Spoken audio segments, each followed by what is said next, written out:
Sir red sandal cases smuggling cases అనేది on daily basis report అవుతున్నాయి sir.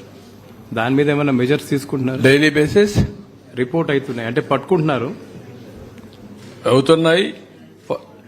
Last time చాలా firm గా act చేశాం, మీకు ఐడియా ఉంటుంది.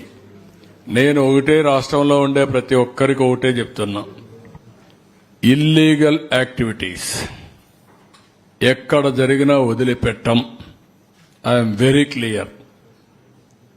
అలవాటైన వాళ్ళు ఎవరైనా ఉంటే అలవాట్లు మానుకోండి, మానుకోకపోతే మాత్రం చాలా ఫర్మ్గా ఉంటాం. రెండోది, గంజాయి మత్తులో లేకుంటే మద్యం మత్తులో ఇష్టానుసారంగా ఆడబిడ్డలపైన అత్యాచారాలు చేయడం, నేరాలు చేయడం, గంజాయి దాగి రోడ్డు మీద పడడం, ఇవి చేస్తే మాత్రం చాలా జాగ్రత్తగా ఉండండి. మళ్లీ మళ్లీ వార్నింగ్ ఇస్తున్నా. ఒకసారి చెప్పా, రెండోసారి చెప్పా, మూడోసారి చెప్పా. రేపు ఏం చేయాలనో కఠినంగా వ్యవహరించి చేసి చూపిస్తాం.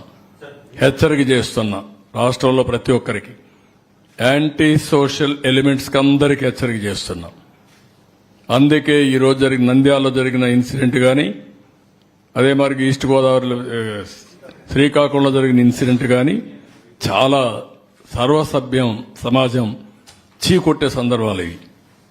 ఏంటంటే 9 సంవత్సరాల అమ్మాయి ముగ్గురు చేసిపోయి రేపు చేయడం ఏంటి, అమ్మాయిని చంపేయడం ఏంటి, వాళ్ళు మైనర్స్ ఏంటి, మైనర్స్ కూడా మారి తయారైపోయే పరిస్థితికి వచ్చారు. వాళ్ళని కూడా చెడుదారిని పెట్టే పరిస్థితికి వచ్చారు. ఇక్కడేంటి 6 నెలల అమ్మాయి ఏంటండి, వాడు ఏంటి, కొంచెమైనా సరే చిన్న పిల్లల్ని కూడా ఈ మరిహేరాజ్ చేసే పరిస్థితికి వచ్చారంటే ఎంత దారుణం మనం ఆలోచించాలంటే. ఇది వ్యవస్థ ఎంత భ్రష్టు పట్టింది, ఎంత చెడిపోయింది, మనసులు ఏ విధంగా కలుషితం అయిపోయినాయి. ఒక్కొక్కరు ఎట్లా తయారయ్యారంటే ఒక ఉన్మాదుల మారిగా తయారయ్యే పరిస్థితికి వచ్చారు. దీనికి కారణం గడిచిన 5 సంవత్సరాలు.